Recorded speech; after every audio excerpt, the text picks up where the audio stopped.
In Gaza, a hospital turned into a battlefield. 5 journalists, including reporters from Al Jazeera and Reuters, killed in a single strike. Families, medics, and the press caught in a double-taps assault. Israel's offensive deepens, famine spreads, and the war's deadliest questions grow louder. Who will survive and who will bear witness?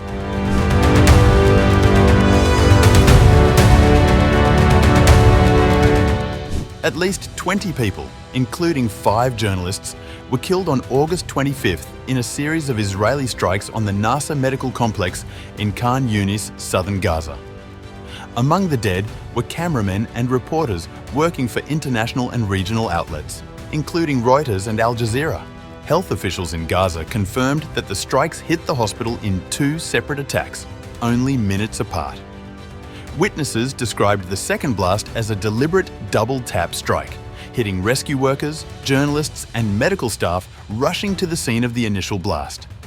The Palestinian Ministry of Health said the double-tap bombardment killed 5 journalists, 4 health workers, a civil defense responder, and more than a dozen others. The journalists killed were named as Mohammed Salama, cameraman for Al Jazeera; Hussam Al-Masri, cameraman for Reuters; Mariam Abu Daga, a freelance journalist who had also worked with the Associated Press and other outlets during the war; Moaz Abu Taha, a freelance reporter; Ahmed Abu Aziz, another local journalist. Reuters confirmed that one of its journalists, Hussam Al-Masri, was killed in the initial strike. The agency also reported that photographer Hatem Khaled, another Reuters journalist, was wounded when the second attack hit as crews gathered at the site. Doctors at Nasser Hospital say the facility has been under relentless pressure. Dr. Mohammed Saka, the hospital spokesman and head of nursing, told reporters that the situation is beyond breaking point. 5 journalists and 4 health workers were killed today. We are losing colleagues, patients, and children every hour. Gaza is being starved, bombed, and suffocated. There is little we can do to stop children dying of hunger and wounds in these conditions. The attack was met with sharp condemnation from journalists' associations. The Foreign Press Association, representing international media in Israel and the occupied Palestinian territories, said in a strongly worded statement, "We are outraged and in shock. Once again, journalists have been killed in an Israeli army attack, this time at Nasser Hospital.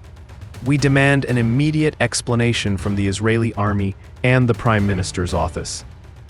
We call on Israel once and for all to halt its abhorrent practice of targeting journalists. This must be a watershed moment. We appeal to international leaders. Do everything you can to protect our colleagues. We cannot do it ourselves." The Palestinian Journalists Syndicate also denounced the strike, describing it as part of a systematic effort to silence the press. This was a heinous massacre perpetrated by the Israeli occupation forces, who directly targeted media and journalistic crews. It is part of a deliberate campaign to erase witnesses and silence truth-tellers.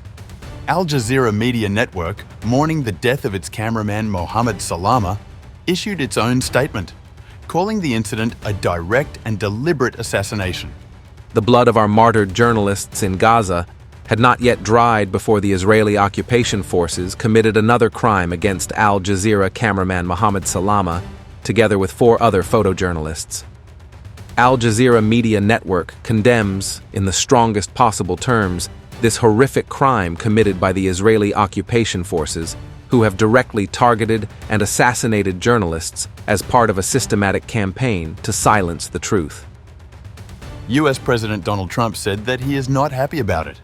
Well, I'm not happy about it. I don't want to see it. At the same time, we have to end that whole nightmare. I'm the one that got the hostages out. I got them out. All of them. Steve Witkoff has been amazing. He's done a great job. But I'm the one that got them all out through my people and through me. And now we're left with probably a little bit less than 20, because I think 1 or 2 are gone. And I said a long time ago, I'm going to get them out, but when we get down to that final 10 or 20, these people aren't going to release them because they're dead after they release them. So it's a nasty situation, very nasty, horrible thing. Meanwhile, the Israeli army acknowledged it had carried out a strike in the area of the hospital, but denied directly targeting journalists. In an initial statement, the Israel Defense Forces, IDF, said, "The IDF does not target journalists as such. The Chief of Staff has instructed that an initial inquiry be opened immediately." According to a Times of Israel report quoting a source, IDF forces had identified what they believed was a Hamas-operated camera on the hospital roof. The official admitted that forces authorized a strike, first aimed at the camera and then at what they assumed were Hamas responders.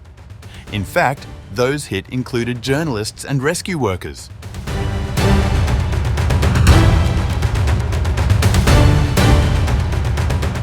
The strikes on Nasser Hospital come as the Israeli army steps up its offensive in Gaza City and across the Strip. Tanks and troops have advanced into the Zaytun and Sabra neighbourhoods in the south of Gaza City and into Jabalia in the north. Residents report airstrikes, artillery bombardments, and fire belts. Strips of land set ablaze by incendiary munitions, forcing thousands of families to flee west and south. Hospitals across Gaza are barely functioning, with shortages of fuel, medicine, and basic supplies compounding the crisis.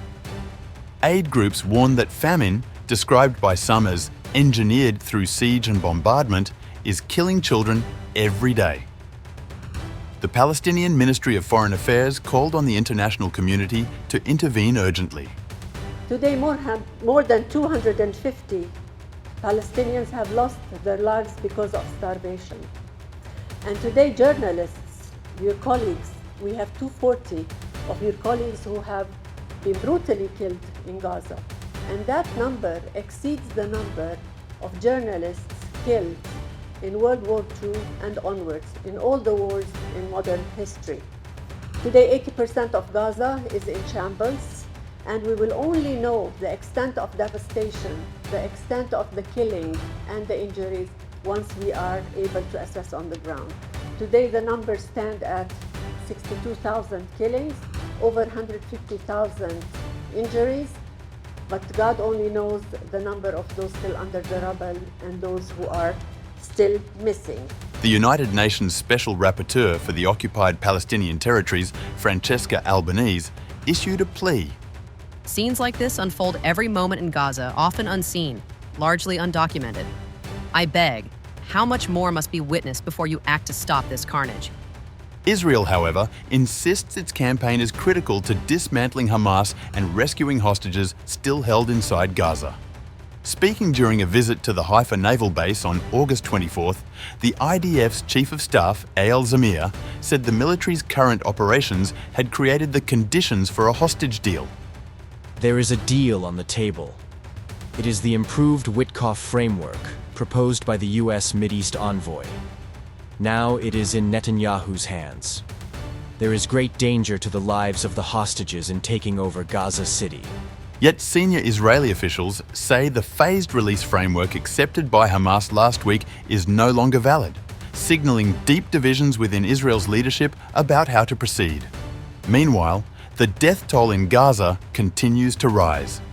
More than 24 Palestinians were killed on August 25th alone in strikes on hospitals, aid centres and residential blocks. With over 1 million people still trapped in Gaza City, humanitarian officials warn that an all-out assault could unleash an even greater catastrophe. The killing of 5 journalists in one strike has now sharpened the international spotlight on Israel's tactics and reignited debate about the safety of those reporting from the war zone.